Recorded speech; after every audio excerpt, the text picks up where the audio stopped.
Hi, I'm Nicole, and I'm looking forward to sharing with you today the deep full squat. It has been my kind of adversarial move for years due to a chronic knee injury. It's been something I avoided, and I realized I was also avoiding other movements. And I thought, let's start here and see what else I can introduce and what new possibilities I can create in my life by facing something that I've been avoiding.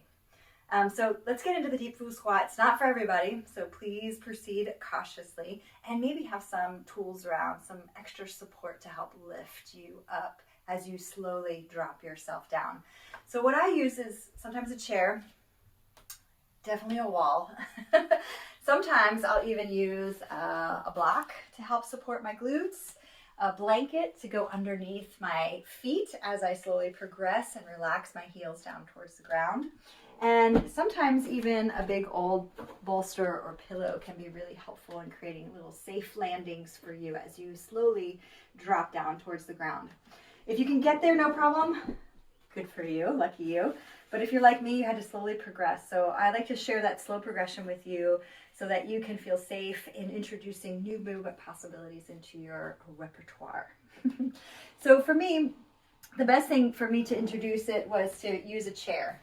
And eventually I could feet about hip width apart. And then first just see where you're at. So a nice deep squat and just kind of notice how deep you can go. And let your glutes lead the way. Let yourself hinge at the hips and then reach your tailbone back as you start to drop your seat towards your feet. And this might be your starting position as you slowly progress. So try this out for weeks until you feel safer and safer to slowly turn your toes out and start to drop your seat towards your feet. And maybe this is as far as you can get. And that's great too. And this is something you can move in and out of several times until you feel a little bit safer and a little bit safer, a little more flexible and a little bit more flexible. Until eventually you can start reaching down towards either a big old bolster or towards the block. And again, you can use the chair. And I'm just going to push that aside just to kind of give you a view of myself going into there. So I like to use the block. Hip hinging is really key in helping to open up the hamstrings and just start creating some more flexibility and stability in your lower body. Bringing your hands down towards the floor.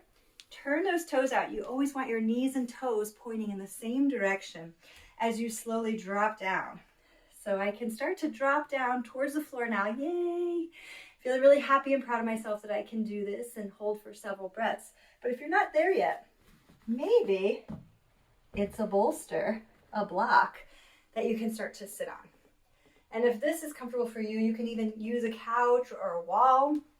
And sometimes I'll just hang out and watch TV like this now so that I can really let myself sink into the squat and just lean back. And this might be enough for you to start introducing and slowly dropping that bolster down, your pillow, lower and lower towards the ground as you start to let yourself get comfortable with your knees being above your hips so that eventually you can rest yourself in the full deep squat. And I like to go in and out of it.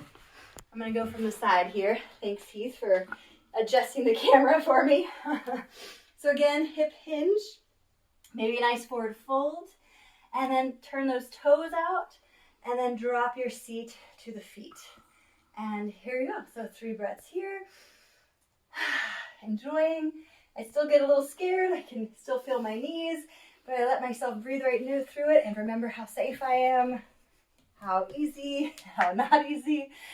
And just kind of be with this pose for just a moment. If you'd like to, you can bring your hands to your heart, your hands to your elbows to your knees until eventually you're ready to come out of it. Straighten up those legs.